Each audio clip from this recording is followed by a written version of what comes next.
Ну, як звичайно, ми починаємо кришечку раніше, запускаємо стрім якраз для того, как расслабиться, спокойно сесть, вот якби почати таку розмову, нібито свободною, вот, а потім потихо вже заходити у тематику.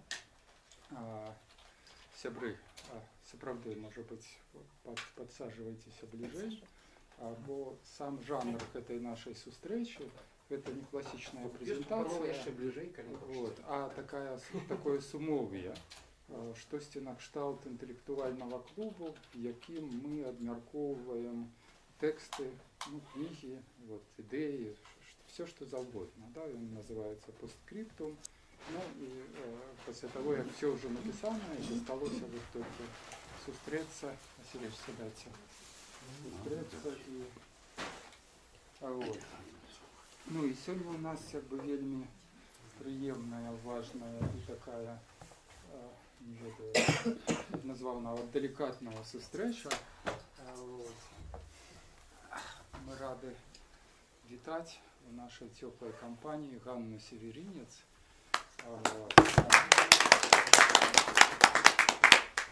якую представить як бы не так просто. То есть формальной нагодой, вот, ну, за чего мы запросили вас, это, конечно, выход книги «Гостиница Бельгия». Вот гэтая книга ляжыць, яе можна набыць тут як бы у кнігарні.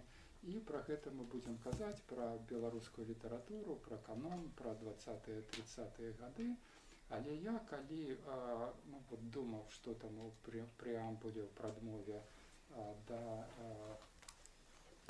легенды сустрэчы написать, то я разумеў, што ну, вот, штосьці не тое, кніжак мало, да? То есть вот выход ці сустрэча з нагоды кнігі, гэта як бы правда, але правда не до конца. Вот. І у меня придумалася нейкая формула, якую я до конца сам не зразумеў, а менавіта перфарматыўная беларушчына. Я адразу прызнаюся, што гэта такое, я не ведаю. Да? Я хацеў запытацца так само. Я нават у мамы пыталася. Мама кажу, што... Просто вот нейкая ассоциация. Але дапамогі не было. Не, ну яна сказала перформанс, я кажу, я разумею, але як...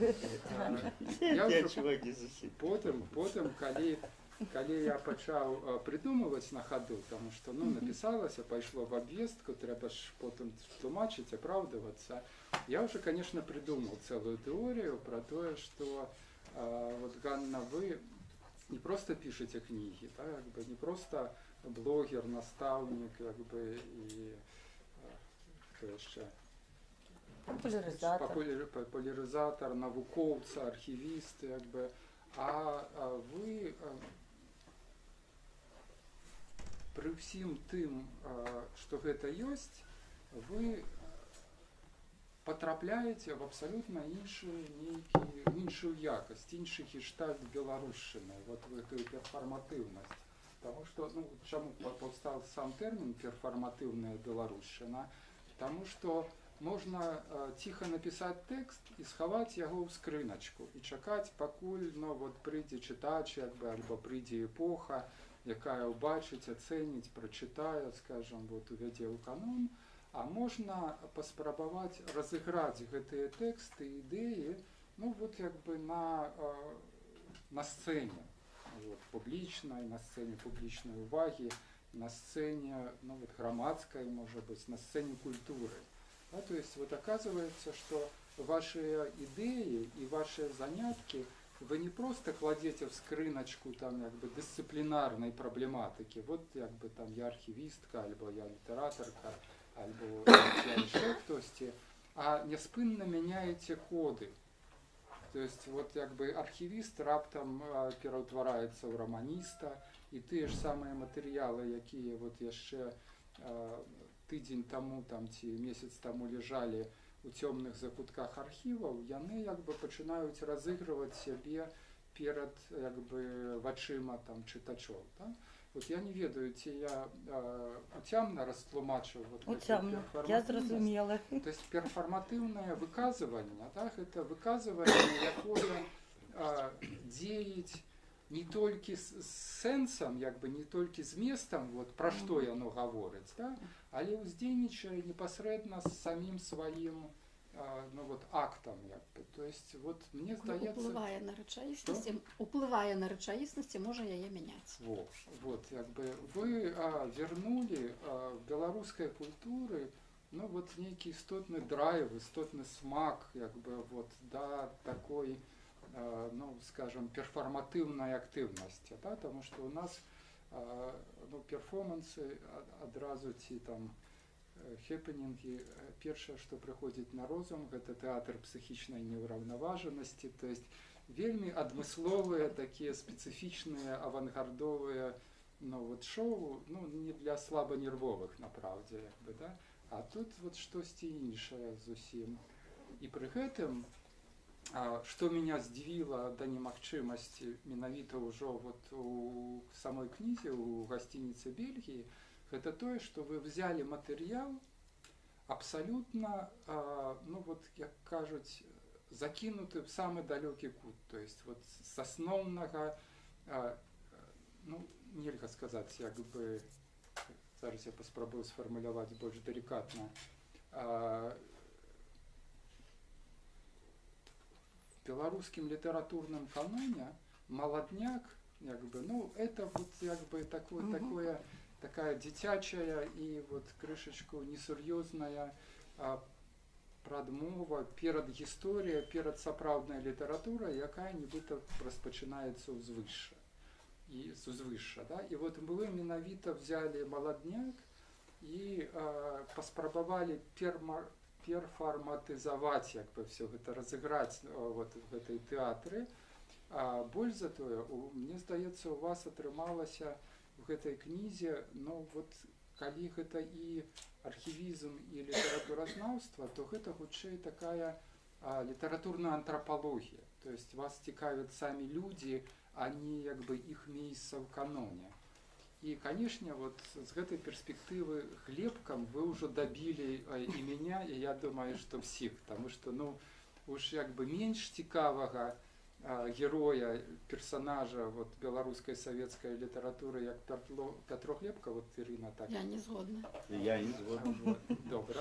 Это каноничный Да. погляд. Ну, так я бы сказал, не каноничный, хрестоматый. Ну, может быть, Такие. вот сярод моей генерации и не филологичной, то есть людей, да, вот, потому что тутэйшыя яны крышачку до гэтых рэчаў, так, яны ігнаранты вот, в дачыненні до беларускай савецкай літаратуры. І, ну, не снобы, но вот такие занадто пераборлівыя. Снобы. Ну, вообще, вот это доброе слово ты подобрал нечаканно. Не, Абсолютно. То есть, ну, вот я наговорил такое уступное, там, як бы, уводное свое, як бы, свою легенду того, чаму мы вас запросили, потому что все гэта страшно цікава, да? То есть, и вот гэтая перформатыўнасць, як і адкуль яна ўзрастае. І вот як бы вы внутри самой сябе вырашаеце, ці вырашалі гэтае взаемадачыненне між маладняком узвышшам, там, высокім і нізкім. І ці сапраўды гэта не літаратуразнаўства, антрапалогія, вот, як бы, а Федута яшчэ звычайна бурчыць пры гэтым, што лепш бы вы не писали романы, а там як бы Ён нават так займаліся... напісаў рэкамендацыі ў Саюз Так, да. пісьменнікаў, што я яе не рэкамендую як пісьменніцу, каб яна не пісала раманаў, толькі як літаратуразнаўца. І в гэтым сэнсе сабралася кампанія такая прыўкрасная. Ну, Валентин Васильевич, як бы, я уже не буду казаць, ён на все мае свой крытычны погляд. Ірына, акрамя таго, што яна цяпер пераважна бібліст і тэолог і філосаф, вот, яна все ж таки беларускі філолог па першай адукацыі і таксама ну, мае сваю візію. Вот. Там схаваўся, як бы, Іван Новік. Не, Максим не схаваўся, ён якраз вот, горда стаіць, да? Іван Новік, можа быць, найбольш блізкі вам по лёсу, потому что вот як вы с аднымі архівамі, так ён прасядзеў з беларускай савецкай філасофіяй. Гэта адзіны чалавек, які прачытаў Бенда, там, як бы, Вальфсона, там, ну вот всіх гэтых герояў, якія... Я так само їх читала, тому ми можемо... Я маю на увазі, Гэта у нас такі. сярод філосафаў, да, то есть вот, і у яго паўстала нават свая тэорія з нагоды вот гэтых 20-30-х гадоў, вось, як бы, ну і, канешне, асобна взяты госць, прыйшоўшы Максім Карунов, мы яго акрэслілі такім як бы светлым праменьчыкам ва ўсходнеславянскім царстве. Ну, тут ніхто не ведае, як ён адгукнецца і чым, і што ён вам раскажа і запытае. Ну, вот госць ёсць госць. Тут, што б ён не сказаў, гэта будзе прынята і ухвалена. Ну, вот такая, можа быць, задоўгая прадмова. Як мы нашу размову пабудуем, адразу вам слово дадим, как вы сказали все, что вы хотите, а потом... Я могу толькі наконт перфарматыўнасці. Я зразумела, што гэта такое. І насамрэч тут няма нічога такога неверагоднага, ці прыкладам, што я там некуды нешта вярнула. Я просто настаўніца. І урок літаратуры, ну ён так выглядае. Я не магу прыйсці да дзяцей так, без эмоцый, без таго, каб уключыць, без публічнасці, без сцэны. Гэта заўсёды ля дошкі сцэна. І не было ў мяне такого усведамлення, што я наогул прыйшла ў беларускую літаратуру, я рускі філолог. І я пачынала як рускія навукоўцы. Я маю пэўны шэраг публікацый навуковых па рускай літаратуры, 2 кніжкі ў Расіі выдадзеныя па рускай літаратуры. Гэта яшчэ было да таго, нават як я сышла наогул з філалогіі ў Гандаль. І калі я прыходзіла ў беларускую літаратуру, я ж нічога не ведала. Я ж не ведала, якія тут каноны. Я не ведала, як успрымаецца маладняк. Я вучылася з 92 па 97 год.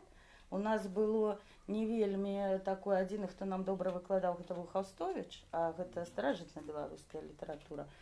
І таму я займалася як рускі філолог якраз 20-ми гадамі, мяне гэтага здану, это все час, які я больш-менш разумею. І просто, ну, я не ведаю іншага шляху з літаратурай, як не перадаваць гэта людзям у перфарматыўным нейкім такім выглядзе. І вось і ўсё. Гэта так усё проста выглядае з майго боку. А што тычыцца маладняка, потым, канешне, калі я пачала чытаць і так гэта начытваць, і гэта ўсё валам на мяне валілася, я пабачыла супярэчнасці, так? Я памятаю добра артыкул Владзіміра Арлова, у якім ён прыкладам піша, што я не разумею, як Дудар мог адначасова пісаць такія вершы і такія артыкулы крытычныя. Як он мог адначасова быць чалавекам, які па нейкіх мэтах сваіх, па ўнутраным выказванні быў салідарны з узвышшам, і пры гэтым быць такім махровым, значыцца, крытыкам, які тапіў гэтае ўзвышша. Мне на той момант было зразумела, што гэта не супярэчнасць, што гэта лагічна цалкам, што гэта цалкам выцякае з той літаратурнай сітуацыі, в якім яны жылі.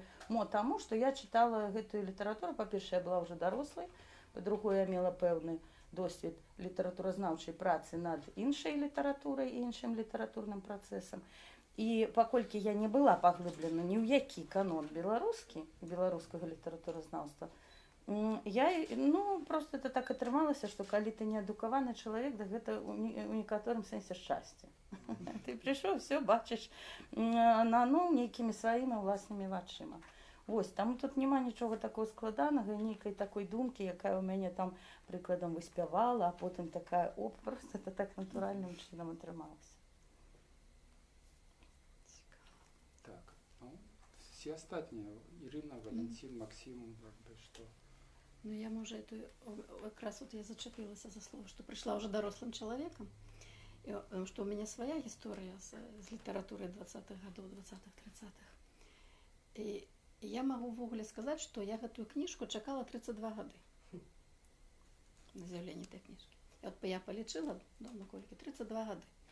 Потому что чекать на яе я почала в 87-м году. У 1900, который.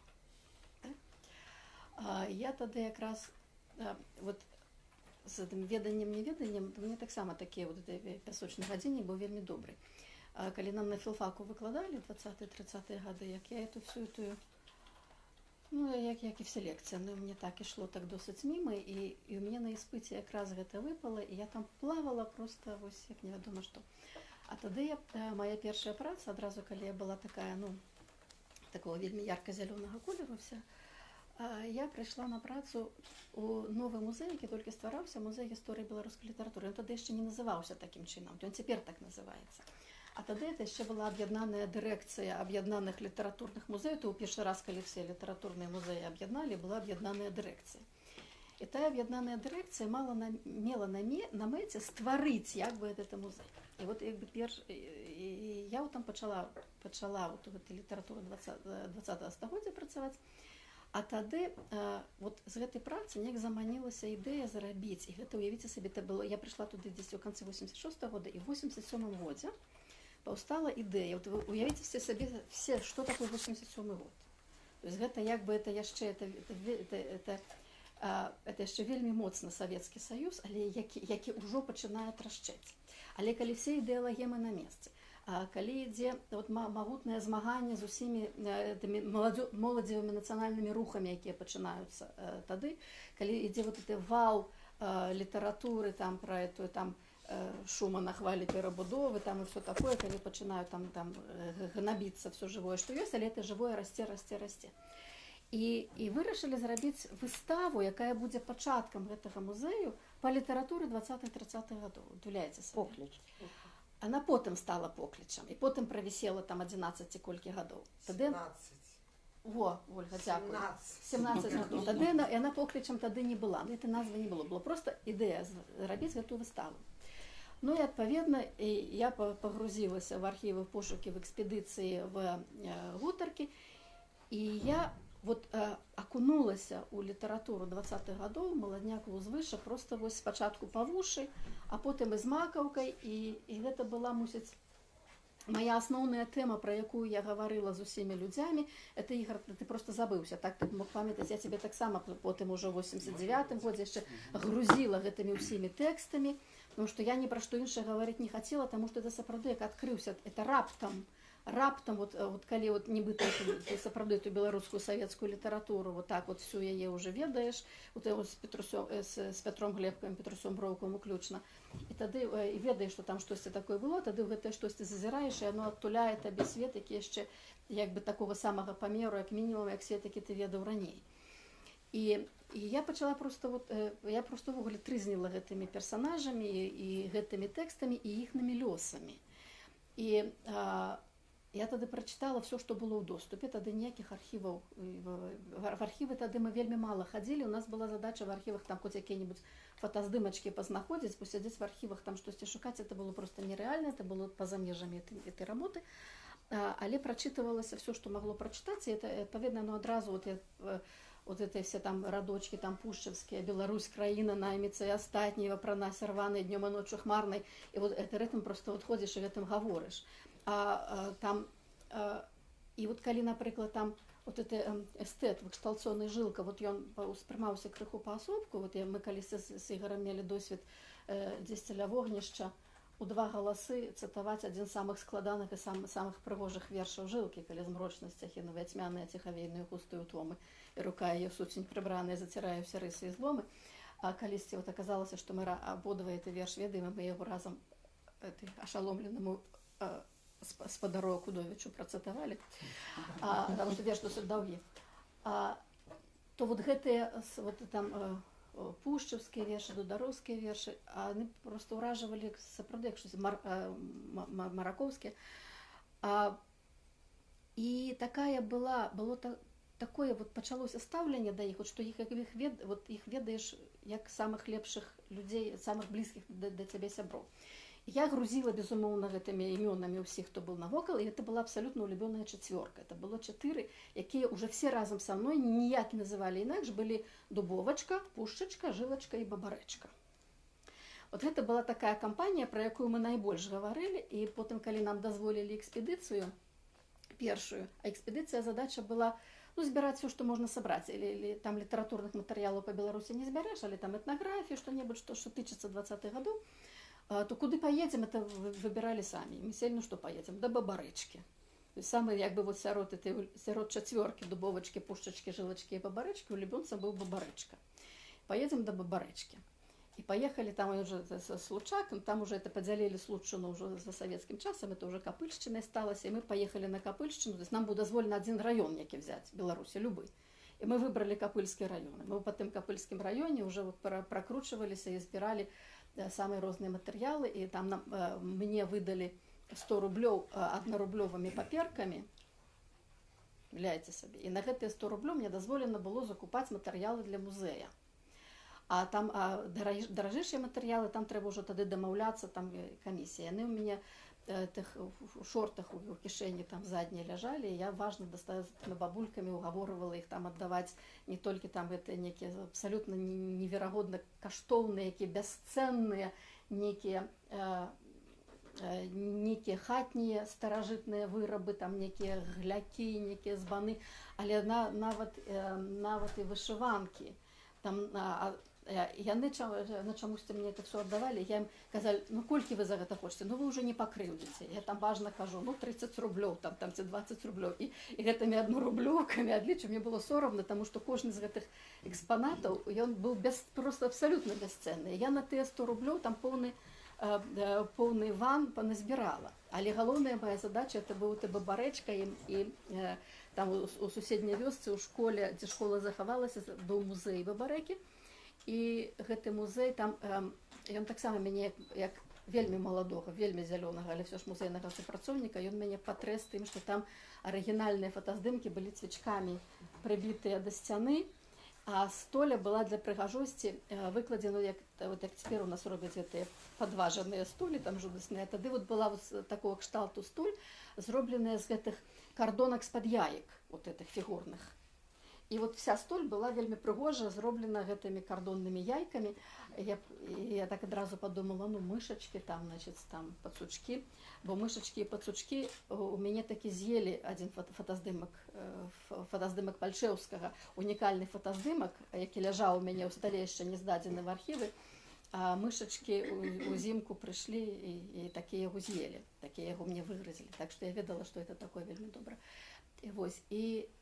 И для мяне я тады писала некие, так само трошечку писала тады, ну такие вот, як Ігор кажа, в стол для нікога, потому что это были шизовые такие сюрреалистичные истории, менавіта про гэтую кампанию. И я ходила, я сустракалася за удавою Язэпа Пушчы з Станіславай Шпаковскай, яка была Стася, про якую вершы писали, и якую там она мне рассказывала, як это с украинского молодняка, там это слава Сасюра был, и закаханы там я написал. Вас пераб'ю, выйшаў альманах справа, я ж ведала, вядома, гэты верш, так, вам будзе цікава, і ўсім будзе цікава. Так. У альманаху справа побач 2 артыкулы украінскага даследчыка, які знайшоў верш Сасюры, присвечены... Не про Стасю, спадарня Ірына.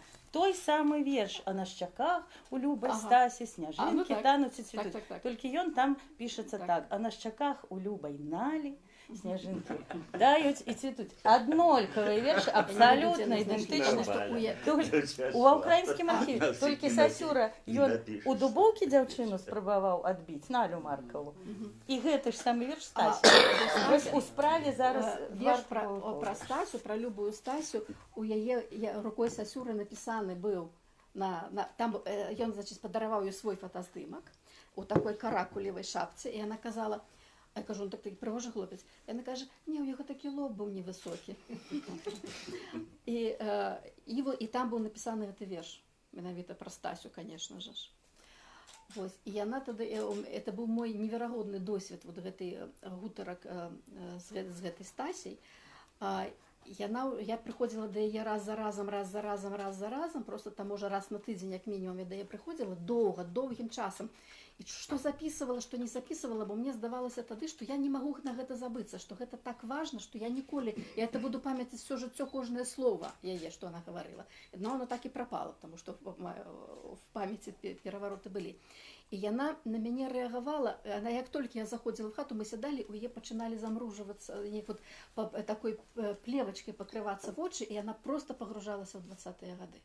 І она просто там апыналася, і яна расказвала і пра гэтых хлопцаў, пра якіх я пыталася, і просто розныя рэакцыі. Потым она там, безумоўна, і пра высылку, там все было, вельмі много было, і пра вяртанне, і што было з тым, калі яны вярнуліся, вот гэтыя адносіны паміж тымі, хто на іх пісаў даносы, на іх там ці на іншых, і як яны потым з імі сутыкнуліся, вот это все гэтыя гісторыі былі. Але вот гэтае пагружэнне в эту атмасферу маладніка ўзвыша 20-х гадоў, у яе было поўна, я разам з ёй пагружалася. І вот это просто был, ну вот это адзіны такі досвед у маім жыцці неверагодны. Потым я яшчэ сустракалася з Алесей Бабарэкай, дачкой Бабарэкі, она в Москве мела кучу архіваў, і она не хацела нічога аддаваць, она сказала, што не верыць нашаму музею. Там она аддала машынапісныя некія копіі, штосьці, а так вот некія архівы она не аддала, але не, она правда мэблю аддала. Мэблю, якую рабіў Дубоўка.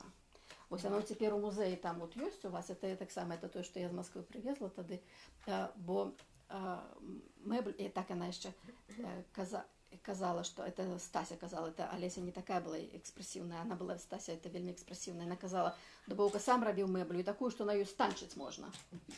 То есть она такая моцная, кажа, здаецца, з дуба рабіў, а кажа, ела сям'я толькі на срэбры. То есть ніяка вот, значит, это, і вот это было, і она пачынае їх всіх характарызаваць. Ірина, вибачай, я так розумію, що ти починаєш писати вже якби другу книгу. А ти хочеш, то я вже заговорилася. А я тут, ну да, я тоді скорочуся, хутенько. Я якраз вот ми просто будемо протягувати кожне, але якби, ну, не одним монологом, тому що якби, я як модератор... Добре, я вельмі з тобою згодна.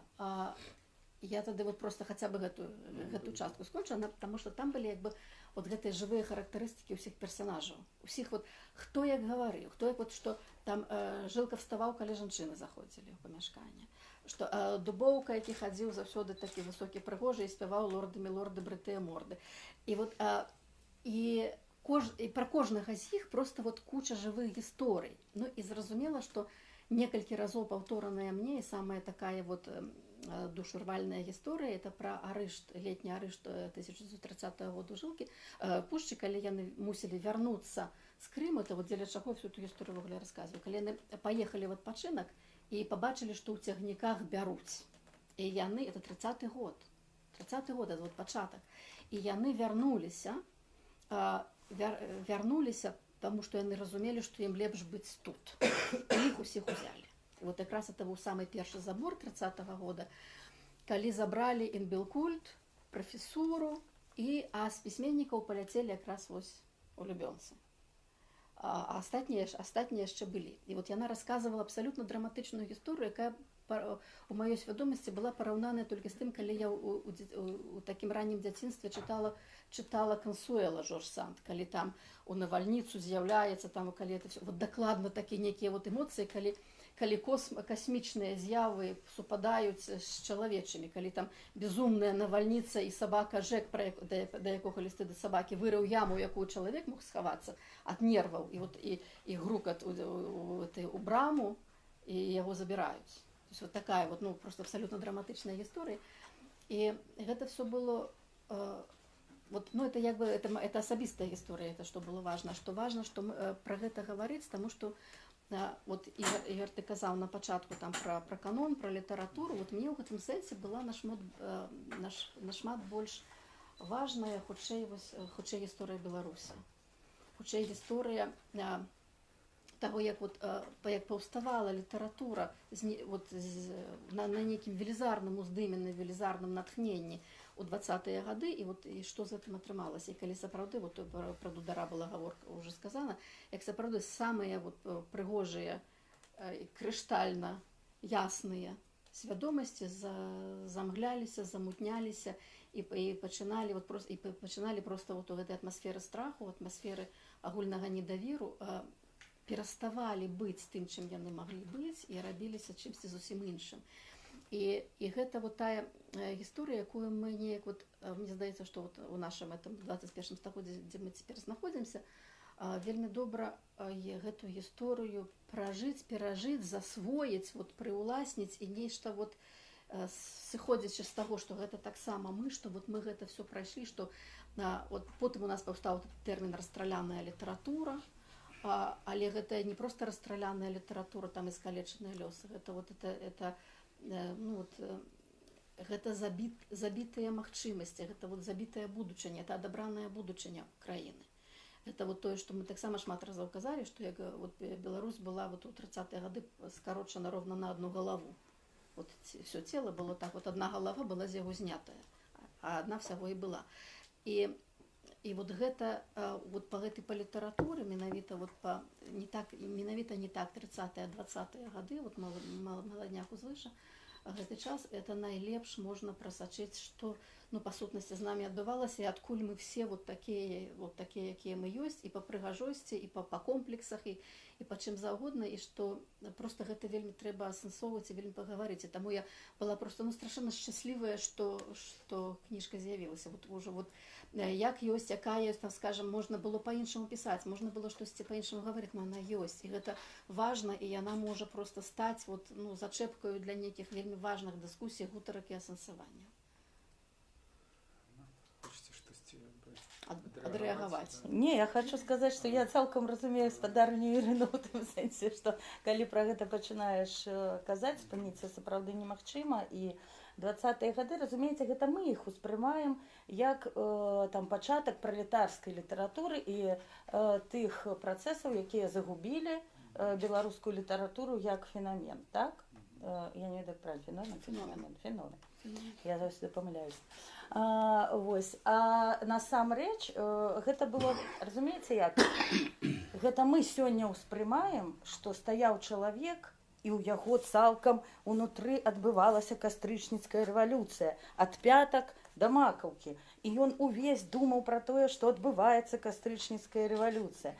А гэта было не так. Яна там сабе адбывалася, людзі жылі, у іх былі нейкія стасункі з гэтым, тым, што адбываецца, але яны жылі звычайным чалавечым жыццём, у іх яны кахалі, яны прыкладам, там у іх балеў жывот, яны 2 гады трацілі прыкладам на тое, каб з хваробай з нейкай справіцца, то бок яны жылі чалавечым жыццём, адначасова ішла гісторыя, адначасова навокал была зямля, якая наогул жыве сваёй вялікай зямной гісторыяй прыроднай. І тое, што мы сёння ўспрымаем толькі як змену нейкіх сацыяльных там канструктаў, так, строя і гэтак далей, гэта для іх было не ўсё.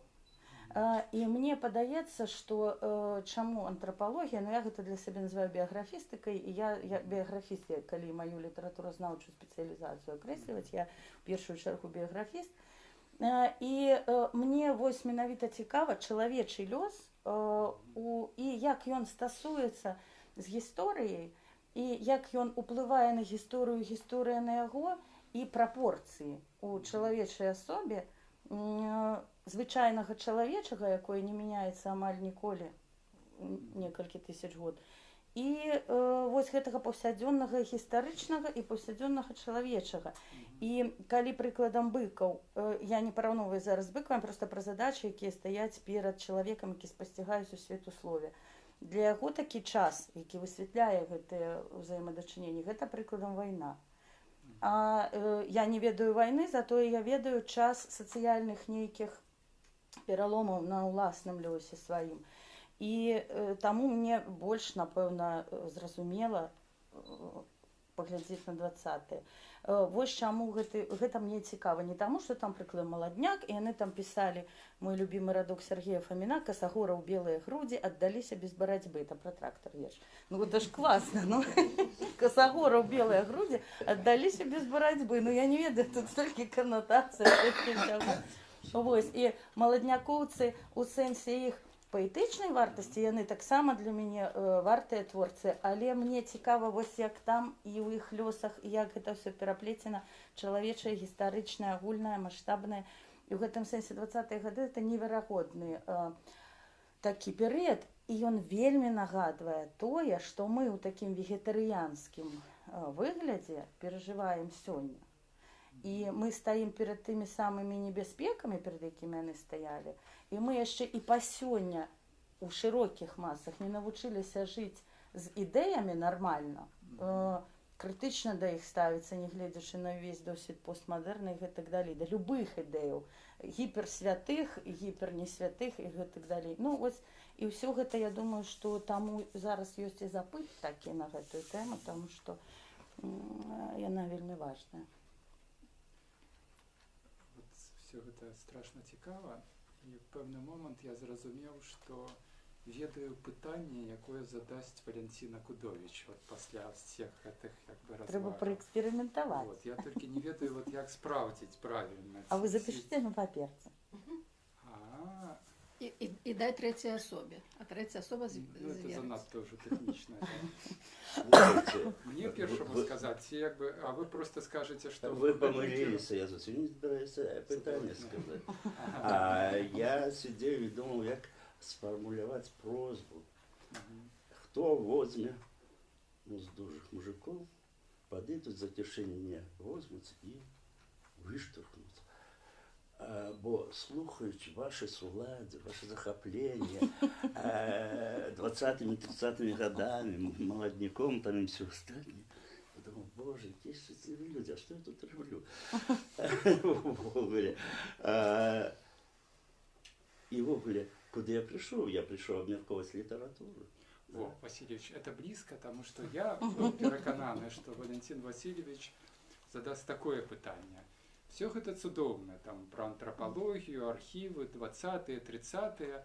Але, Ганна, чаму вы вот все гэта назвали романом? Так, потому что это мастацкі роман. Вот, а зараз Тут я ён з вами будзе не согласен. згоден. Ось тут-то ён і не згоден. Значит, я читав, як це прожили Гідройця, цалком вашого один Святого Патрика, а тут, на жаль, Ну, а може і добре, тільки це 3 розділи, бо я б захопився би разом з вами, значить, тішився з віршу, там, родненька, так щось ще. Ну, я прийшов обмірковувати літературу, а не молодняк. Література як феномен, і як з цим феноменом управляється господарня Ганна. Складано вправляється. Я, до речі, вельми симпатизую господарні, з якою перший раз. Ясно.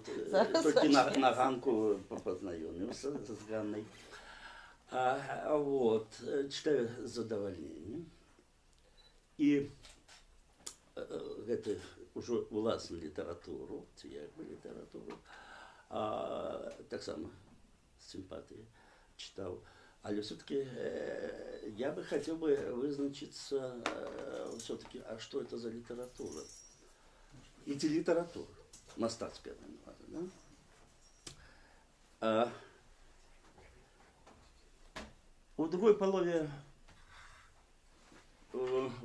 19 століття был таки на той час славный, славутый Николай Михайловский, блескучий, значит, журналист, критик, один из главных авторов современника, ну и так далее, до того. На ту пору яркая фигура, але в истории он застался по великим рахунку, больше рукой истории романом. А что делать? Не знаю, зараз у Росії цього вивчається, ні, в Білорусі докладно вже, напевно, не вивчається, мало хто ведає. Але вот гэта назва, что делать, стала мемом российским простогоддя, и будет заставаться, это чисто российское питание. Написал он этот роман о Петропавловской сидячей в тюрьме крепости. И... может, это Чернышевский написал? Чернышевский, а чего ты, Михаил? Да, ну ладно. Так, а то з Михайловским і Гулявским. І вогуле основные 2 питання, это где достать продукты и як похудеть. Да, это для меня, да. А вот, ще раз вибачаюся, сын просто думаю, як мне выгонять в России. Да. Так вот, роман мастацких якасцяў не меў, скажем так, по векному рахунку. Але бадай, гэта была самая знакамітая кніжка стагоддзя, якая перасягала там і Толстых, і Дастаёўскіх па папулярнасці. Таму што у гэтай кніжцы было прапанавана взять секеры, топоры и пайсцы. Усё крушить, ломать и гэтак далей. Бо Россию звал к топору, это Чернышевский. Праз гэты роман. Это я до чего? Это я до того, что там все было. И каханье, и здрады, и навогуле. Эротична, сексуальна, як загодна, хотя прямым словом не написано. Але все это было дзеля того, как покликать Рус до топора. Не для чего больше, ему пофиг был.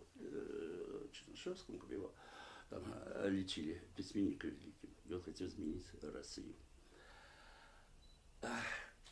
Да, там знакомитые Рахметовики. Я еще памятаю, мои дети. Не отхиляйтесь. Это самое, на цвиках спали, там, ну, класс. Да, это я до чего? Вот зараз я уже напрост. Чему мне згадався Чернышевский, хоть я еще забылся? Тому, что якраз Ганны романы, ну, другие не читал, но я думаю, то же самое. А гэта уважліва читал. Уласна кажучи, тут доминуе вот наставница, якая хоче навчить белорусам. Тут молодняку, да, и 20-30 годам. Тут гэта наставница, як там с цикерами, кричит: ратуйма нашу мову. И это, главное, весь роман этому посвящен. Да, там и целуются, там и в ложах находят, там и все остальное. Але все это, ну, додатково, это не важно.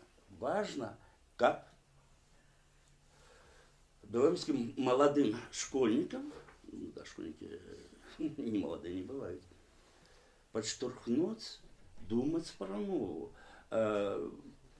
Дапамагаць вот праз эту катастрофу, гэта фэнтэзі катастрафічна ладу, ну, зрабіць справу.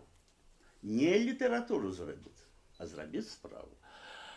Тое ж самае, я думаю, што і тут галоўная справа, а не мастацкая літаратура. Я не скажу, что это дрянно. Можно наоборот.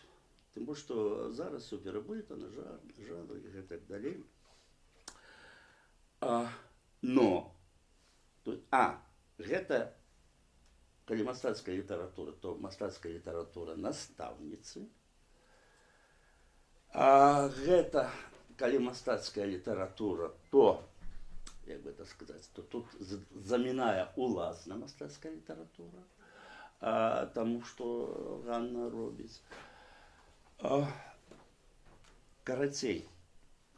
Ну і гэтак далей тут все не складана. Добра гэта ці дрэнна, калі спадарыня Ганне хочется так писать романы, да, это называется романы. Вот, как не называется романы еще неяк, да? А інакш, але зараз як не назвать хоть что романы? Ничто не купляется, ничто не продается, когда не написано роман. Что уже там под вокладкой, это уже никого не цікавит. Да, так вот, это добро, но мне бы хотелось бы все-таки романа. Нормально, мастацкая романа с спадарні Ганны. Хай за Беларусь, за мову змагається брат. Классно. Да? Хай за молодняк и все остальное, есть архивисты, вот классно это тренируется. Вот. Те кто романы не умеет Кто? писать. Кто не умеет романы писать. А главное, умеет. Она просто не ведает, что она умеет писать роман. Просто треба забыться, что спадарня Ганна наставница, нафиг, і не виховувати тут читача. Треба забыться, что, значит, белорусская мова и без яе, и без меня, але пакрысе разом з усімі стане на ноги. Ну и шмат еще на что. Забыться и поспробовать просто роман. Вот у чим розница романа от, просто романа от того, что вы, Чернышевский, пишете. Мы з Чернышева.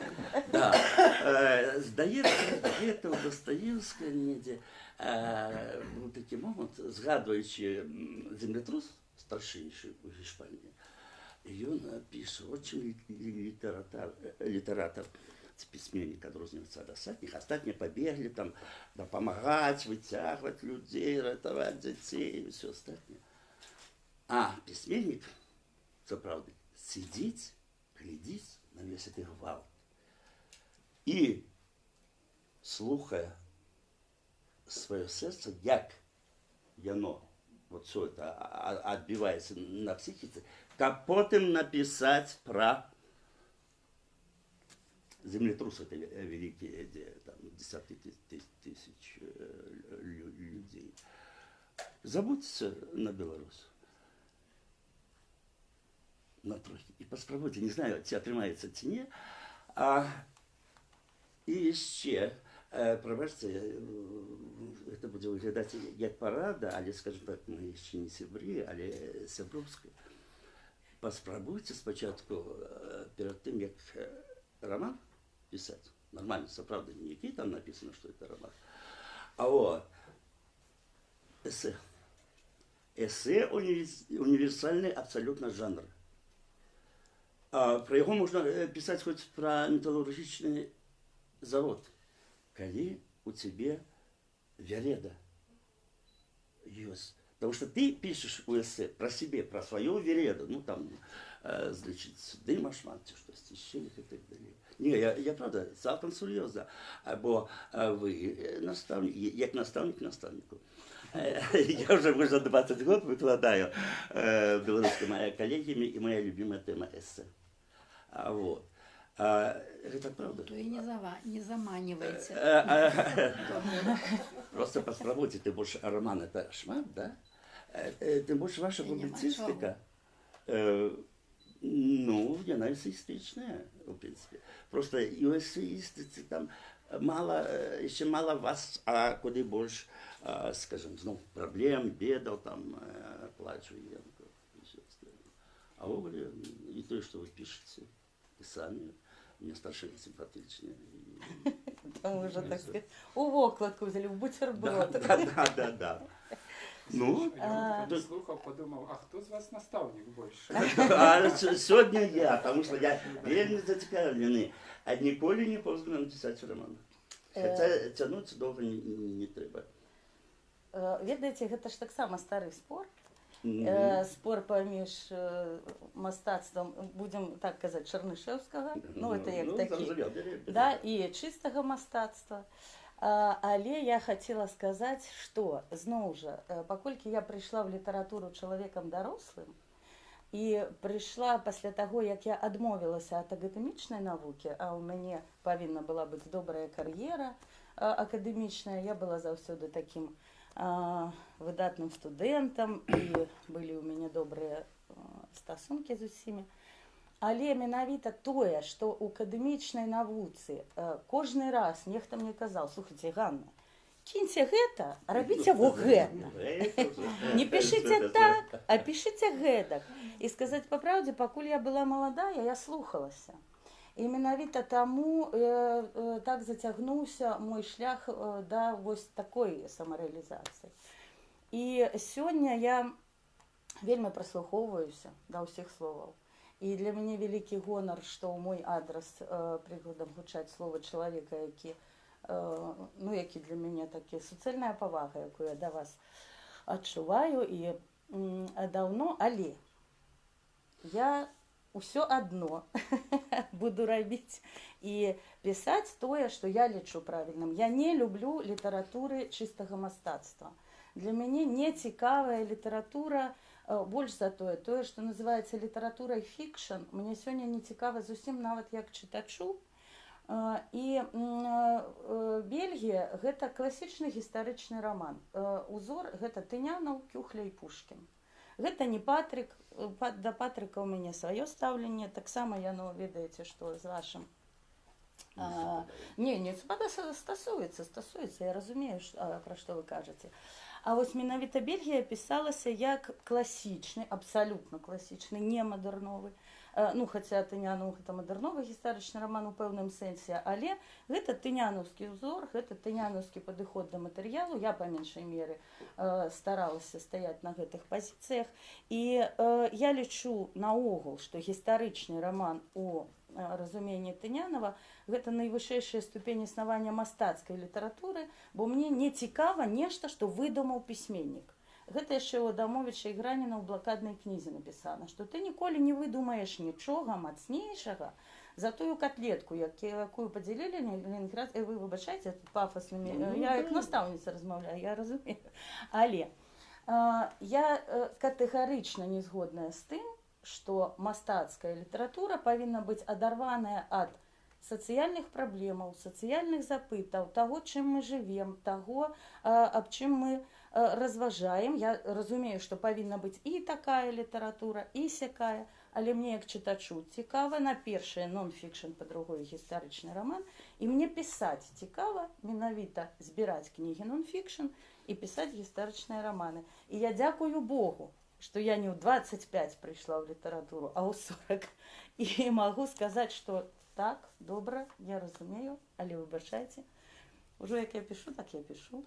Ну, в чым мы супадаем, я еще позднее за вас пришел в литературу. Моя первая книжка вышла, когда мне было 48 год, 49. Можем и помериться. Да, да. Значит, я в Литинститут поступил в Московский в 25, скончил 30. Так что я поздно.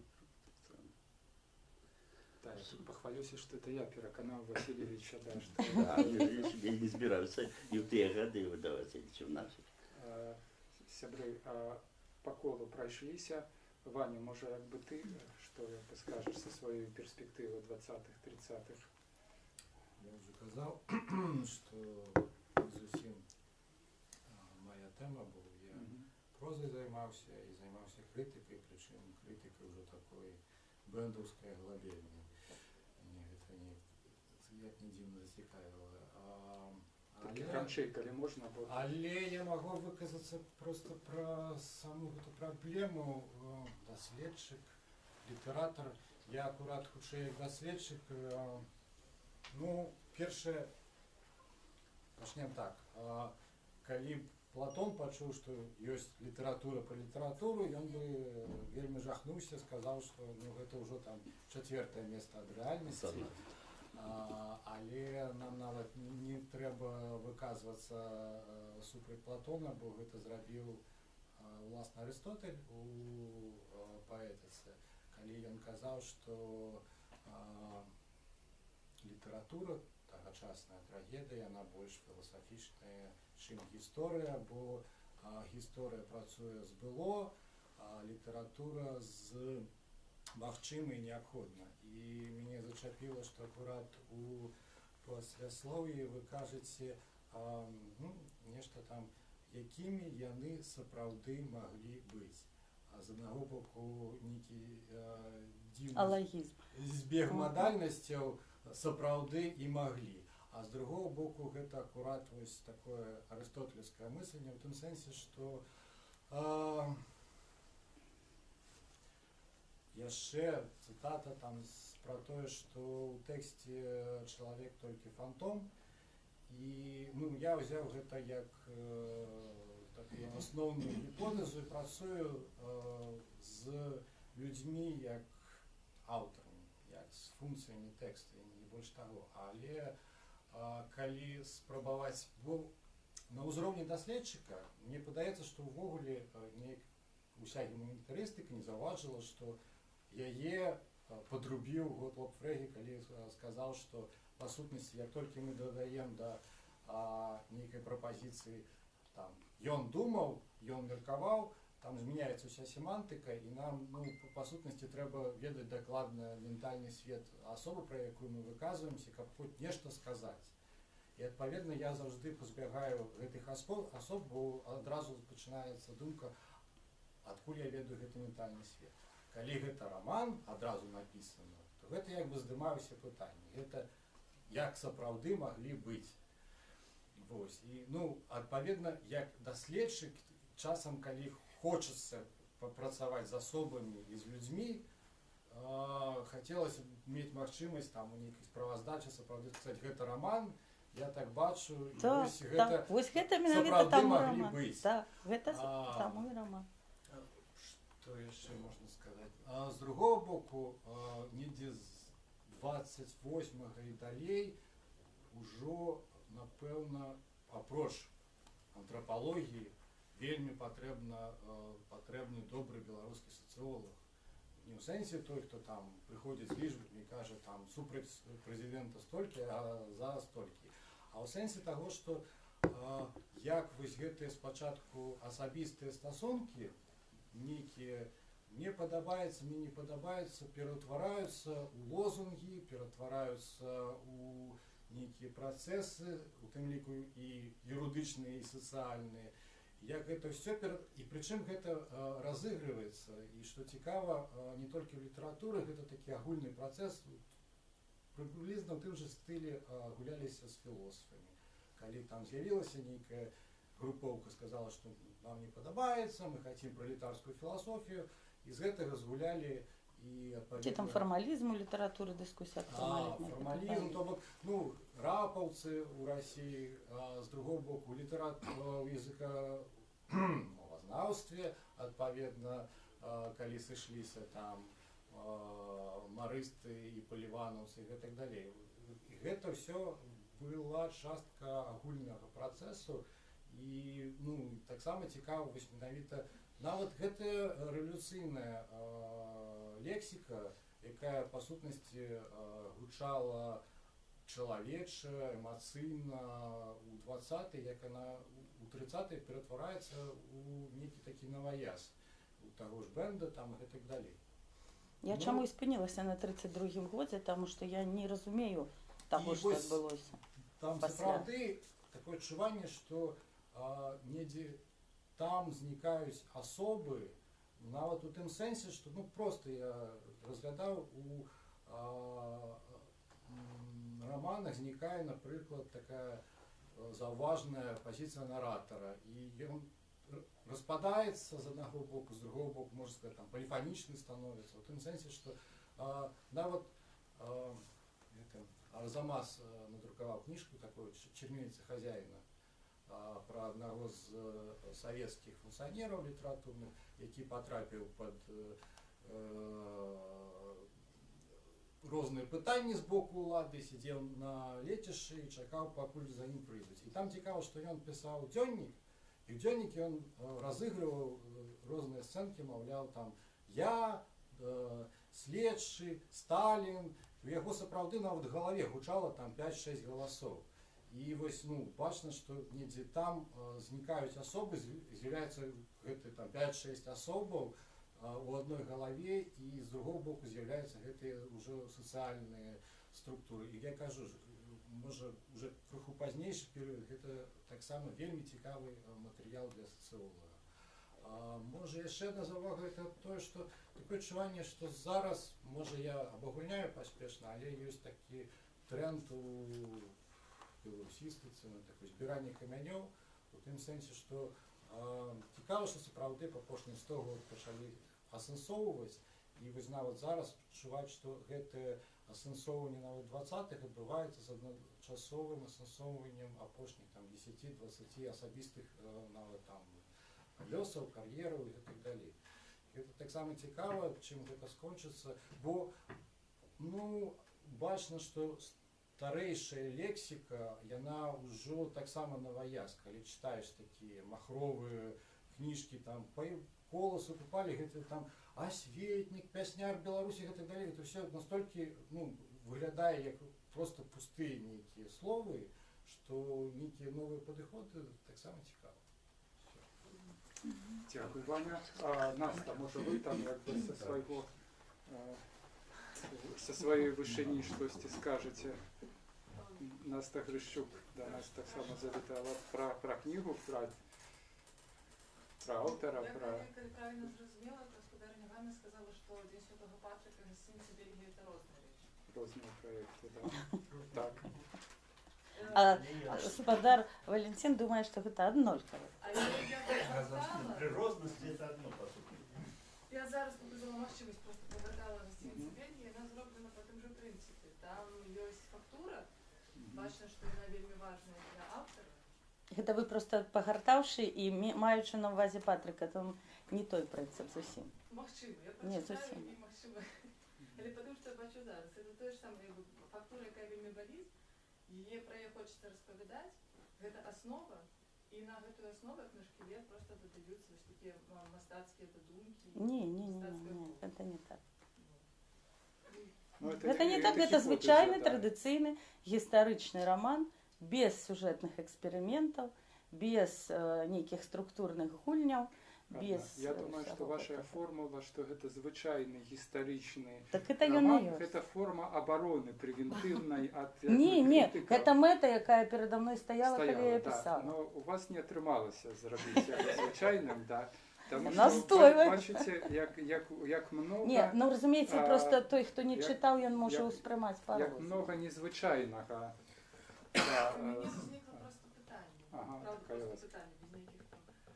Коли вас вельми цікавить ця тема, гэтай особи, там є особи, які перейшли з Дня Святого Патрика, там, до Ліскарган. Просто відкриваю, бачу відука і розумію, що ну візьмемо його. Чому ви не можете зробити, чи не хочете зробити, просто науково-популярну форму історії білоруської літератури? Для чого ви додаєте? Чому ви думаєте, що я не хочу? Я хочу. Але Зроблю. ж ви стверджаєте, що це мистецтво.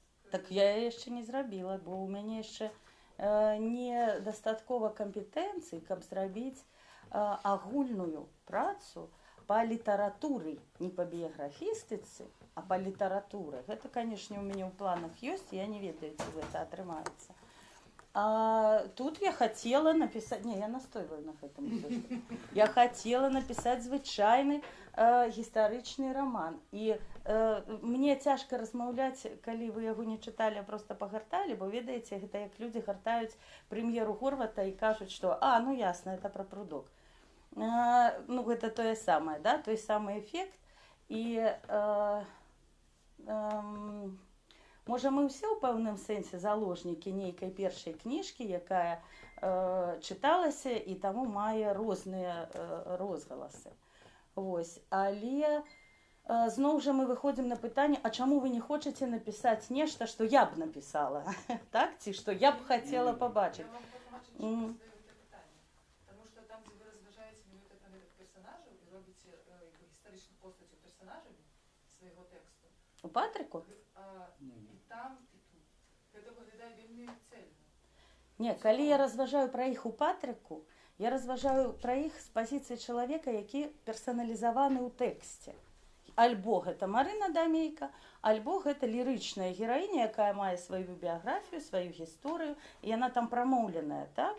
А у гасцініцы Бельгія такога персонажа няма, гэта проста нарацыя. Гэта проста звычайны аўтар гістарычнага раману.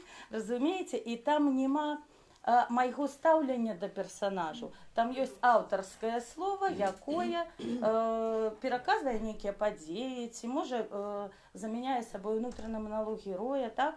Але гэта не персаналізаваны чалавек, які мае літаратурную унутры твора біяграфію. Таму гэта зусім розныя падыходы і зусім розныя расповеды. І Відук, я не ведаю, як можна было адгарнуць Бельгію, пабачыць Відука, бо Відук там літаральна ў першай частцы і ўсё, потым ён знікае, так. А потым яшчэ яго будзе паштока цытавацца, будзе там яшчэ адзін раз Відук. Вось, а тое, што перасякаюцца, канешне, і там ёсць слова дубоўка, і там ёсць слова дубоўка, але падыходы розныя зусім, зусім. Вот я бы сказал яшчэ, ну вот адначасова палемізуючы і з Настай і адстойваючы сваю тэзу пра незвычайнасць гэтага гістарычнага рамана, вот я думаю, што мы зараз назіраем такі як бы радыкальны злом всех жанраў і фарматаў літаратуры. Вот тое, што Валентин кажа так крышачку ностальгічна, а вот дайте мне такі класічны роман, як класічную літаратуру, якую добра чытаць, седзячы там як бы ў фатэле, вот раскрыўшы для сэрца, для душы, то есть як бы вот это вот все, ну вот зламалася ўжо. Я не ведаю, добра гэта ці дрэнна, як бы не то, што не ведаю, не хочу разважаць зараз пра тое, што добра гэта ці дрэнна, але в эпоху, калі з-за кожнага кута на тебе глядзіць, як бы, ну вот чалавек там з кувалдай такой эмацыйнай і хоча ударыць себе по галаве, каб звярнуць твою увагу на штосьці, да, вот такая радыкальная канкурэнцыя за увагу чытача, там гледача, то есть вот паўсюль, да, то есть такі эмацыйны беспредел, ну, в журналістыцы там як бы паўсюль ідзе, да. То есть, як бы, я подозреваю, что и сам человек изменяется. То есть, внутри нас вот некие наши, ну, вот рецепторы и наши вот гэтыя способы успрымання реальности, яны зменяются. И тому мы маем сегодня, ну, например, там, як бы, романізаваную спробу там як бы прачытання камп'ютарнай гульні, там як у Марціновіча, да, як бы, альбо вот такую, скажем, перформатызацыю сваёй біяграфіі, свайго жыцця, як у Горвата, напрыклад. І вот все, ну, мне здаецца, што зараз вот вельмі важна быць чуйным да гэтых новых нейкіх ну, нейкіх способаў. То есть вот Ганна хоча напісаць традыцыйны роман гістарычны, і нават бярэ Тынянова в якасці ўзора. Так гэта ён і ёсць. І яна перакананая, што гэта ёсць, да? А я читаю і разумею, што як бы перада мной зусім іншае, да, таму што кантэкст змяніўся, асяродак змянілася. То есть аб'ект можа заставацца той же самы, но ён функцыянуе в абсалютна іншай культурнай прасторы. І, адпаведна, як бы, все цяпер па-іншаму. Вот Максим не даст схлусіць, ён ведае все пра кантэкст, пра культуру, пра кантэкст і пра гэтае самае. Таму я думаю, што у вас, ну, не атрымаўся традыцыйна не таму, што вы не хацелі. Вот честно напісалі, як бы, вот так, як вы думалі, да? Але вот просто все не так цяпер уже, все больш складана. Не так. І от згадаємо, что такое звычайны просты класічны беларускі гістарычны роман. Владимир Караткевич сваімі гістарычнымі простымі романамі змяніў рэчаіснасць. Ён взяў краіну одну, пакінуў другую сваімі гістарычнымі звычайнымі романамі. Вот это таксама, это зусім был, скажем, іншы кшталт перформатывістыкі, так? Ён же ён просто напісаў просто романы, просто романы пісаў. І раптам аказалася, што свет зусім не такі, які мы пра яго думалі, і это пабачыла вся краіна. І вся краіна пачала па-іншаму дыхаць і па-іншаму жыць праз гістарычны роман. І, конечно, казаць, што гэта звычайны гістарычны роман, гэта мы можам дазволіць вам як аўтару так думаць. Ну, а што ж рабіць? Але мы не падтрымліваем гэтую думку. Не падтрымліваем гэтую думку, бо тут шмат што, вельмі шмат пра што можна казаць. Наста, штосьці хочаце яшчэ дадаць? Паднялі руку, не? Ясна. Максим, не? Сябры, тады, можа, чытачы, удзельнікі, наш дарагі госць. Максим, што вы скажаце? Поскольку я роман не читал, у нас сегодня такая так. Поэтому хочу много чего сказать. По-моему, этот роман написан на белорусском языке, насколько я понимаю, он написан на белорусском материале. Просто, пробачте, хто не ведае, это Максим Гарунов, блогер з Москвы, як бы, ну, які блукае па Украіне, Беларусі, як бы, ну, і удзельнічае во всем, в чым толькі можна, як бы, браць удзел. калі казаць пра ўвасабленне перфарматыўнасці, то гэта, конечно, быў ён Крыловский.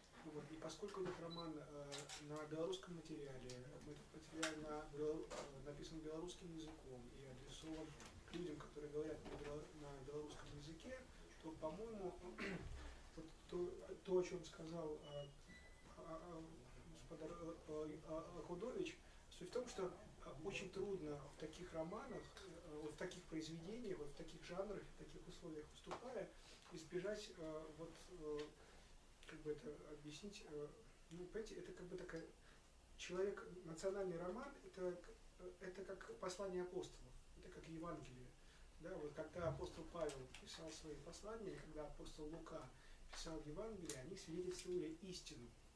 Да, истина у националистов, да, истина у людей, которые не очень верят в Бога, но верят в нацию, да, и хотят, чтобы нация там возродилась, чтобы она там восстала из пепла, чтобы она жила вечно, да, которые влюблены в нацию, которых нация пьянит просто, как, опять же, у Худовича, да, там проснуться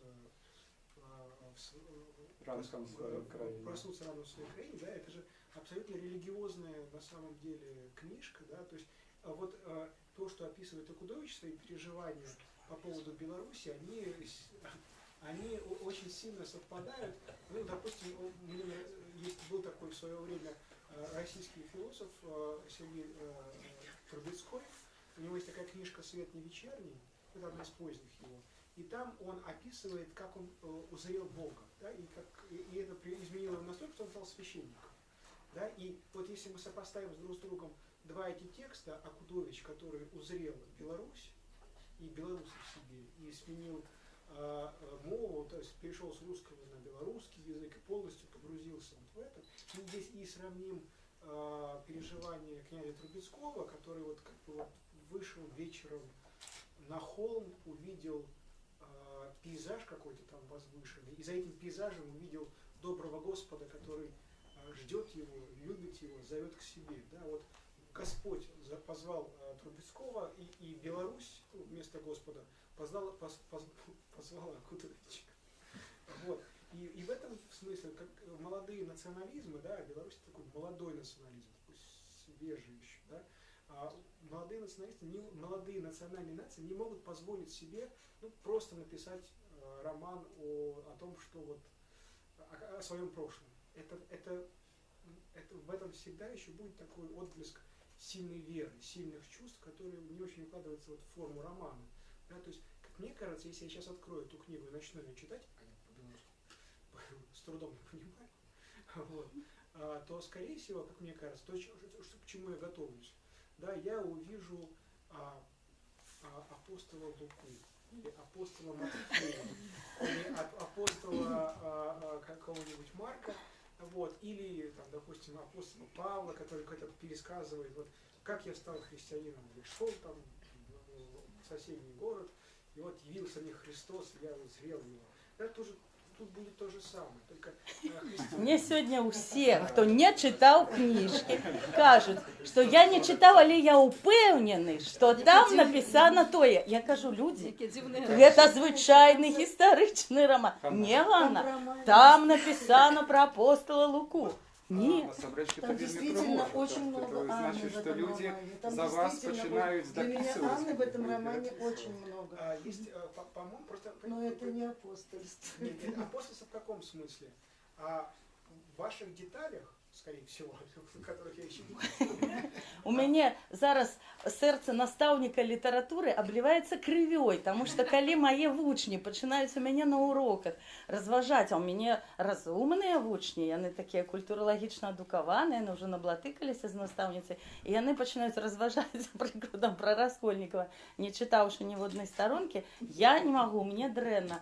Таму, а зараз, калі справа тычыцца няшчаснай Бельгіі, якую не читали, але разважаюць, то я як настаўніца, а я настаўніца. Я переживаю. Ну, 3 раздела мы читали.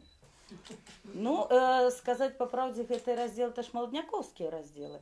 Гэта менавіта, паколькі я планавала, што дыскусія будзе таксама тычыцца і маладняковскіх часоў, то я дала тыя раздзелы, якія тычацца нейкіх маладняковскіх падзей. Так, там раскол з узвышшам, ці прыкладам напісання гэтага верша, так. Роман, конечно, шырэй. А я вот наадварот думаю, што самае прыгожае пачынаецца для аўтара, гэта калі пачынаюць разважаць пра ягоную кнігу людзі, якія яе не чыталі, але якраз Але напісалі яе ў галаве за яго, да, да? дзякуючы Нет, там уже гэтаму легенда паспрабавалі просто, уявіць да. сабе Ведаеце, што вот я... кнігу як магчымасць, Мне таму было што- вельмі цяжка, выбачайце, што я перабіваю, з Бельгіі, і я пасля таго, як Патрык зусім нечакана для мяне, гэта была цалкам нечаканасць. Патрык гэта пабочны такі прадукт ад майго спасціжэння беларушчыны. Ён у мяне такое нелюбімае дзіця, я да яго так стаўлюся паблажліва. І калі ён нечакана стаў чытацца, і калі нечакана пайшлі водгукі, і калі нечакана ён трапіў у нейкія там спісы і гэтак далей, а я ўжо ў гэты момант думала пра Бельгію, і я вельмі... Мне гэты Патрык матляўся ўвесь час, бо я разумела, што Бельгію будуць чытаць як Патрыка, а яна цяжэй, яна складаней, яна не такая, ведаеце, што выплеснуў сябе ўсё, што ты там не мог трымаць унутры. Гэта зусім іншы тэкст, але ён будзе ўспрымацца Патрыкам. Гэта як пакутуе зараз Горват, у якога прэм'еру ўспрымаюць як прадукт. Мы зараз не кажам пра мастацкія вартасці, не кажам там пра яшчэ нешта, мы кажам пра праблему пісьменніка, які вымушаны разважаць пра свой тэкст, ну, як вам сказаць, ну, маючы справу з нейкімі міфалагемамі, так? Я прачытаю у вашай кнізе тое і тое. Не, вы, можа, і прачытаеце, таму што, канешне, папярэднія чаканні, яны заўсёды даюць там нейкі, то бок ты з тэксту пачынаеш выбіраць тое, што тычыцца маладога нацыяналізму, а я спецыяльна адтуль убірала малады нацыяналізм, таму што мне былі цікавыя не нацыяналісты, а чалавечыя характары. Разумееце? Не нацыяналісты. Я зараз дагаварю. Адна з цэнтральных праблемаў для мяне была, як для пісьменніка, гэта была прыкладам разрыў такі чалавечы, псіхалагічны паміж двумя характарыстыкамі Дудара. Адну характарыстыку яму даў Юрка Відзьбіч, які сказаў, што гэта быў мужны, упарты і зацяты чалавек. Другая характарыстыка, якую даў Максім Гарэцкі, абодва пісьменнікі, абодва, канешне, давалі характарыстыкі трапныя, ён сказаў, што гэта слабавольны і сапсаваны чалавек. І мне было цікава не тое, які Алесь Дудар нацыяналіст, а тое, як у адным чалавеку спалучаецца вось гэтыя две рэчы, два ўспрыманні, так? Як яго можна ўспрымаць так і гэтак. І мне было цікава выбудаваць ягоны характар так, каб ён уклаўся ў гісторыю, то бок я ж не магла прыдумаць гісторыю Алеся Дудара. Яна ў мяне ёсць, ён яе пражыў. І для мяне было цікава паказаць, як спалучаецца ўспрыманне іншых людзей, гісторыя, якую чалавек пражыў, і тое, што я магу, як я магу, гэта мастацкімі сродкамі пераказаць, разумееце? А тое, што там будзе малады нацыяналізм, ён там будзе толькі таму, што Дудар быў чалавек ангажаваны ў нацыянальную ідэю, а не таму, што яна мне цікавая. Я слегка не соглашусь, поскольку я не читал. І маю на гэта права.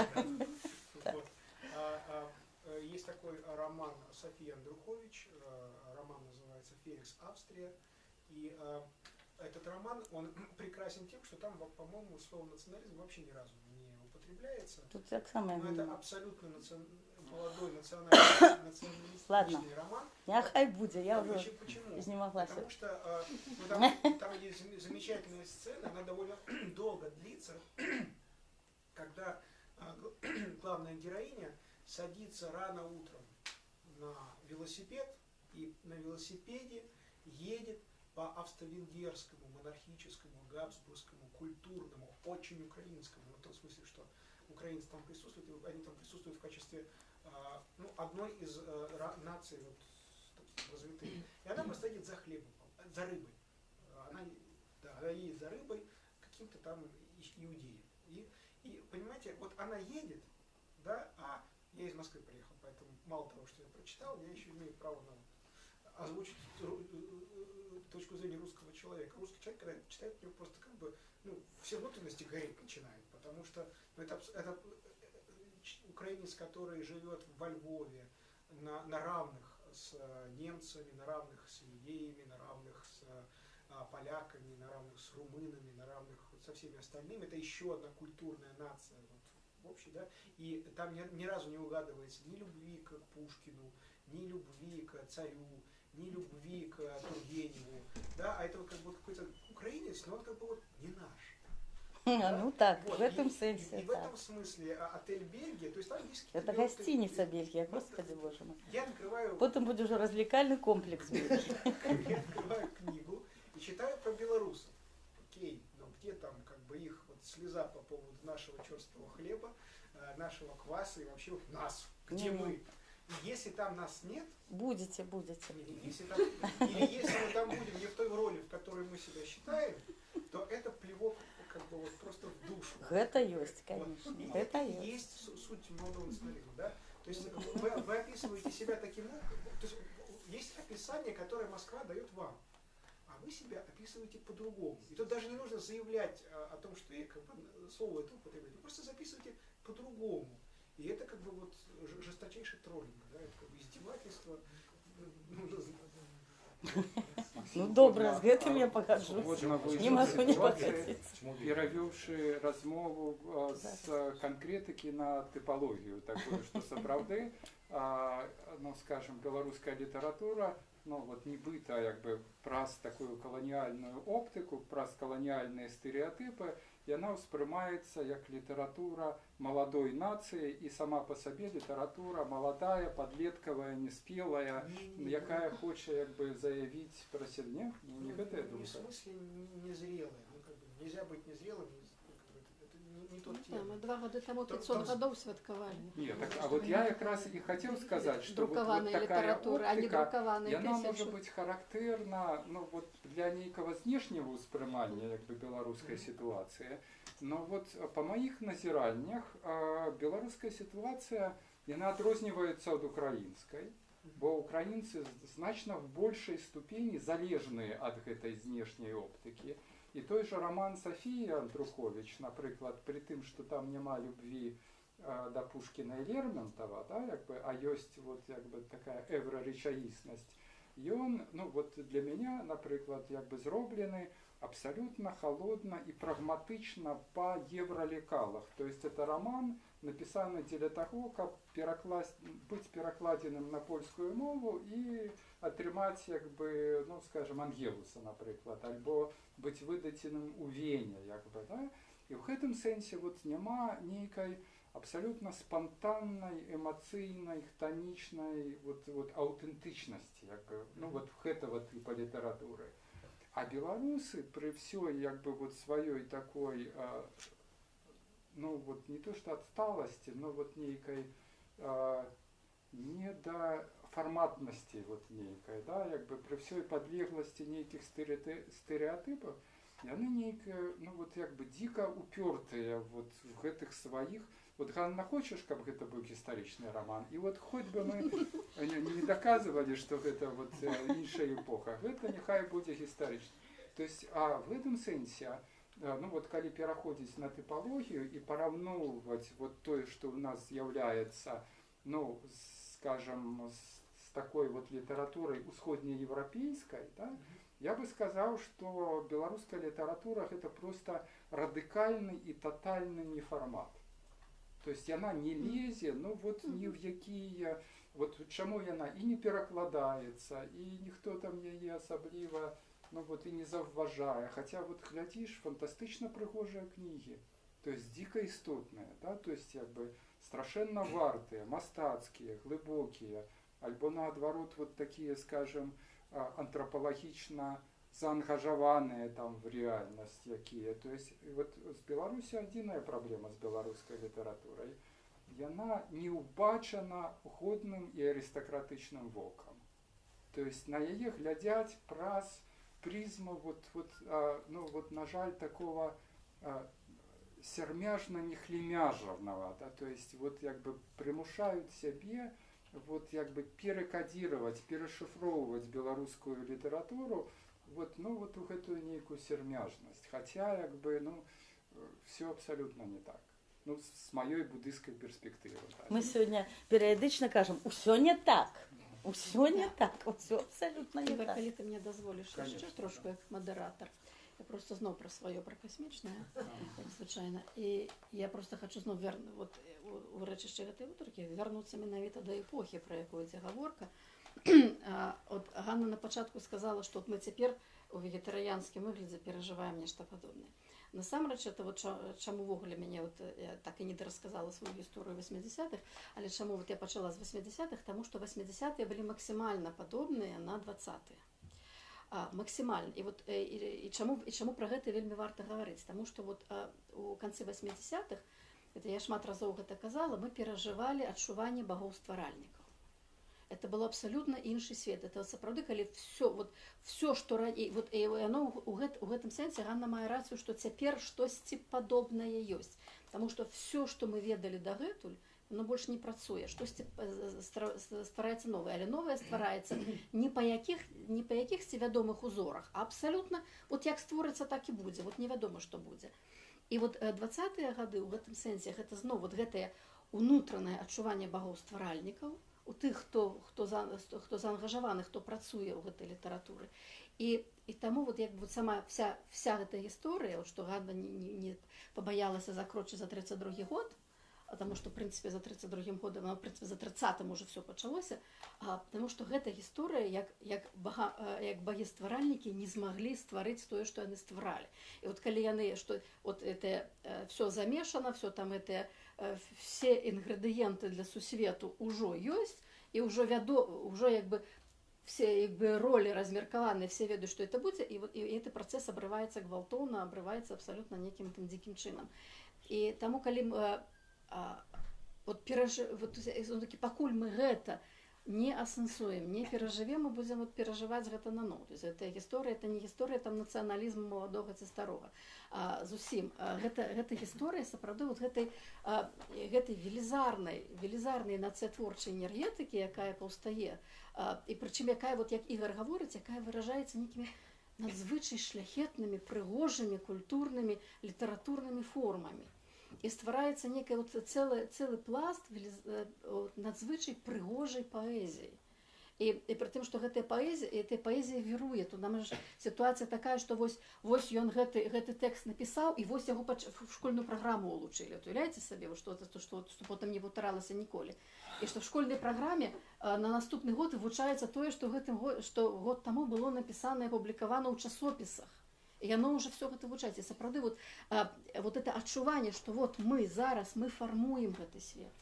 И вот гэтае адчуванне, вот этому всем это вот что здараецца, калі гэтыя фарматавальшчыкі, вот там вот якраз вот у тых фрагментах, якія мы взяліся абмяркоўваць гэтым разам, да якіх мы так і не звярталіся. Вот эта гісторыя, калі раптам яны, эти маладыя хлопцы, якія яны амаль усе равеснікі веку. Яны амаль усе, там это Дубоўка пушча 900 году, там это Бабарэчка там на 2 гады старэйшы, там Пушчачка на там 4 гады, на больш-менш году. Яны все маладыя. І от калі яны адчуваюць здраду, і вот это адкуль это адчуванне здрады, хто ім што абяцаў. Так, вот гэтае вот, калі вот яны, што Масква здрадзіла, так, вот гэтае вот адчуванне, што Масква здрадзіла, што вот паміж тут адбываюцца такія беларускія важныя рэчы, калі там вот у Польшчы, калі адбываюцца гэтыя арышты, нейкія дзікія абсалютна гэтых беларускіх персонажаў, а Масква нейкі гандаль там, значит, заключае, і таму праз гэта не можа рабіць. І вот гэта з аднаго боку, калі вы багі-стваральнікі, так, то якая Масква, якая здрада. А з другога боку, вот гэтая рэчаіснасць, у якую яны патрапляюць, тое, што мне здаецца, што гэта вот тое, што просто, просто варта гаварыць пра гэта вот цяпер, нібы на розных пляцоўках пад розным ракурсам, але нам гэта абавязкова трэба прагаварыць. І галоўнае, што нам ту літаратуру трэба прачытаць, тым, хто яе яшчэ паспеў не прачытаць. І таму, безумоўна, таму я і кажу, што я гэту кніжку 32 гады чакала, бо это сапраўды так, бо на маю думку, гэта была, Ну просто і епоха, і тема, ну, першазначнай вартасці, от першаступеннай вартасці, а мы пра яе не пішам, так? От мы неяк так толькі мімаходштасці пра яе гаворым, і таму хай Валянцін кажа, што гэта там неправільна напісана, то неправільна напісана гэта, але яно напісана. І яно становіцца фактарам культуры, і яно становіцца вот гэтай гасцініцы Бельгія, яна ўжо сталася, яна становіцца фактарам культуры, і што будзе, а далей як яна ў гэтай культуры будзе праігрывацца, і што культура, як культура сябе ў гэтым пабачыць, і як яна таксама там перафарматуецца, вот гэта ўжо, ну, як бы вот справа таго, што трэба гаварыць. Елена Михайловна, вот ты думаешь, что вот прочитаем все про молодняка и Не раптом пра всё- маладняка. Ну хорошо. Про Я ту кажу, эпоху. я кажу, проживем гэтую эпоху, А гэтую куди эпоху. ми поденем нашу, яку не проживем? Вот, Гэта, а это тому что, самое. а мы А я проживаем, хочу свою проживать Валентина, эпоху, мы я не хочу проживаем чужие про прожить. свою эпоху, Валентин Васильевич, криво и косо, не проживши тую. Прекрасная дискуссия уже Да. полстоять. А я завершу, я завершай. просто мне Завершишь, Иван, потому что Иван про я рапы так само згадав, еще хочу что сказать. ну я так само ще Белорус. бачу. Там это для тих, хто не пам'ятає, це Російська асоціація пролетарських письменників, Білоруська асоціація пролетарських письменників. І от це Ганна спиняється 32-м годом, а потім Якуб Колос вельми пригожа це підсумував, написав: «Стішилися рапи, голос у ні-ні, шумні білапи, повні тишині. Притаївся бенда, під бенда кунік, марная гавенда і даремний крик. Не шуршить папера під доклад пусти, почекай, невера, отпочнеш і ти». Это вот это такое трошку такое, ну, іранічне підсумування вот этих всіх жахів, які відбуваються. От, і гэта, безумоўна, вот это вот, он про гэта так говорить, на гэта трэба говорить, і за 32-й год трэба зазіраць. Сябры, Вот зараз романтик якби ты. ми, як модератор уже спрактикований давні, мушу вас попередити, що ми тихо ризикуємо сповзти кудись під раницю, якби от в дискусії, бо вже ну, така дискусія, яка може йти без кінця і от, з одного до другого. Перед обов'язковим пунктом програми питання до автора я тільки дозволю собі не погодиться с Валентином вот про приватный успомин. Вот я, хотя не литературознавца, как бы не филолог, а философ, вот, але коли Олесь Комоцкий, мой однокурсник на той час, он вернулся с войска на наш курс, как бы дал мне жилку, это было в 86-м году, вот, и я, вот як Ірина каже, що я на 23 года чекала, да? 32. 32. Я Я на той час, якби, ну, от як філософ, там читав всяких там, якби, Еліотів, Гюльдерлінів, якби, і от весь гэты заходній канон. Ну і от все так само чекав. От коли гэта здариться, коли от якби білоруський автор, якби, і тут якби жилка.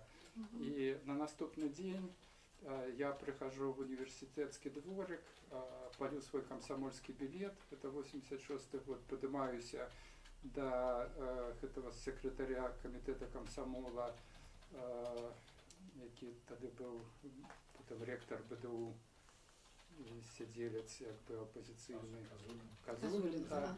Вот сядаю перед ним, якби пишу заяву на виход з комсомола. Ну і він так глядить на мене, якби, і каже: ну типа дурень, якби. Тобто, якби, ну, що здарилося там, якби, жонка утекла, там, та. Ну, я кажу, що от ведаєте, ви забили двох моїх улюблених поетів, да, тобто, от, з таким, ну, і виходжу, конечно, якби, думаю, дурень, якби. Вот. Але от жилка, от, якби, 20-ті годи, от, якби, сапраўдная поезія і сапраўдная. Это яшчэ часы, калі не ясно было, чым все скончыцца, да? А вот ужо дзеля гэтага хацелася пакласціся ў дамавіну і вот быць разам з імі.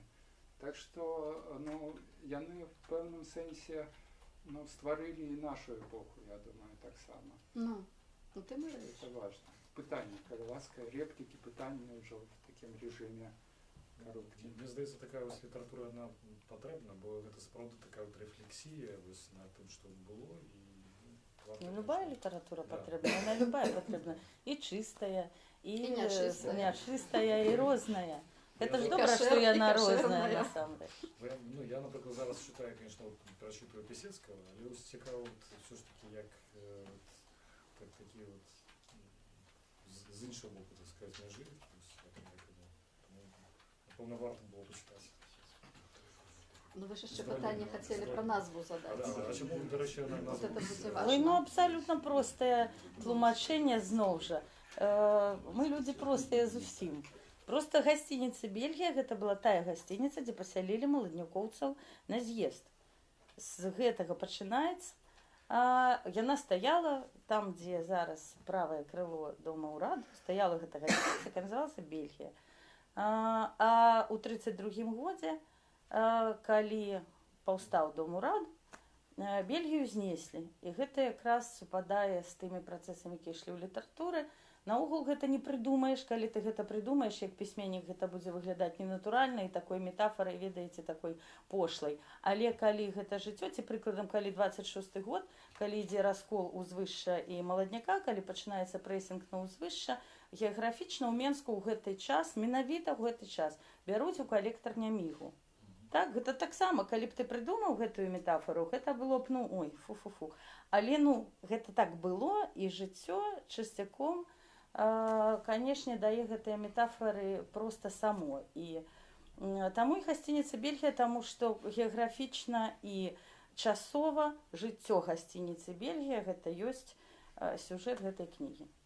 Гісторыкам архітэктуры таксама трэба вывучыць. Будзе там і пра архітэктуру, я шмат са спецыялістамі раілася і працавала, ўсё гэта там будзе. Просто знаете, архітектор. Ну, не, ну там вось, пэўна, вам лепей ужо будзе прачытаць раман Садоўскага, які зараз рыхтуецца, 1937, там будзе шмат архітэктуры. Яшчэ Вам на пытанні, радасць. реплікі, калі ласка. Ну, я могу рэпліку. Калі ласка, візьміце. Я колькі тыдняў таму зайшоў сюды ў кнігарню для того, каб купіць раман Пісецкага. Сустрэў тут Адама Глобуса, які кажа: а што ты сюды прыпёрся? Кажу: ну вот Пісецкага купіць. Тое, што ён сказаў мне ў адказ, я зараз пры такой інтэлігентнай публіцы казаць не буду. Но сэнс у тым, што я ўсё адно купіў, пайшоў дамоў, пачаў чытаць, а потым я атрымаў кніжку «Гостиница Бельгія» і адклаў Пісецкага і ўзяўся чытаць яе. Я ў працэсе, часу, на жаль, не шмат на чытанне, але я зараз сёння зразумеў, што я вельмі правільна зрабіў, што ўзяўся чытаць тую кнігу. Чаму? Таму што што я пачуў? Максім даў затраўку для этой размовы, відаць, а потым я што пачуў? Пра багоў-стваральнікаў.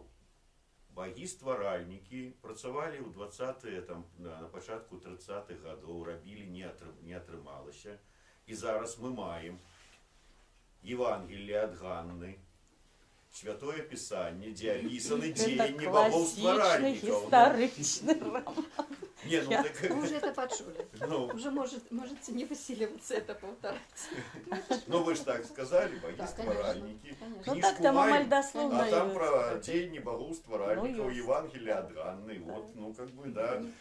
Багі-стваральнікі Святого это Пісання не маладога дзеянні. нацыяналізму. Это стан. Багістваральнікі гэта не дзеянне, это не чынак, это стан, это адчуванне. Яшчэ пытанні, реплікі, калі ласка. Не саромейцеся. Наступнай сустрэчы. Яны ўжо мяне шкадуюць, напэўна. Я просто про молодой национализм сказал. Ну, Не зачепило, а чему молодые? Мне подается, что Нет. А зараз мы разбяремся з Горуновым. Ну год, принамсі, это раз. По-другое, там, у 2020 громада, там, колькі, 300 тысяч человек налічвае у спісе сяброў. Гэта по гэтаму Міраславу Гроху, там, апошняя фаза, калі масавы рух. То бок, ну, у 20-е гады ўжо сфармавалася. Мэта канчатковая нацыяналізма, свая дзяржава ёсць. Просто ён дзіўны. Ён, ну, незвычайны, і да яго ўвесь час дакалупваецца, што, маўляў, напэўна, нешта не будавана, давайте пабудуем на ново. Але насамрэч, ну, нацыяналізм па еўрапейскіх мерках, ну, такі больш-менш нармальны. Не самы стары, але і не самы малады. Больш-менш паспяховы. Ну, з чаго тут маладога можа быць? А тим більше, навіть те, що зараз відбувається, спочатку Ганна розбирає стереотипи. Я кажу, ось, ну, як кажуть про літературу, звичайно, там, благі наставники у школі.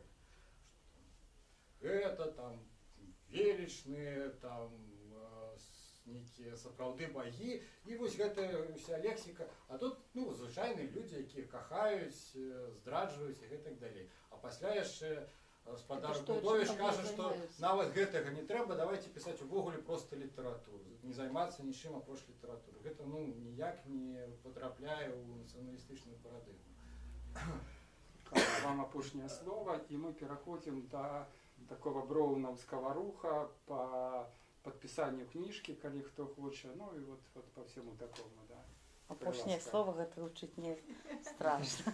Завершальное. Завершальное, да. Завершальное.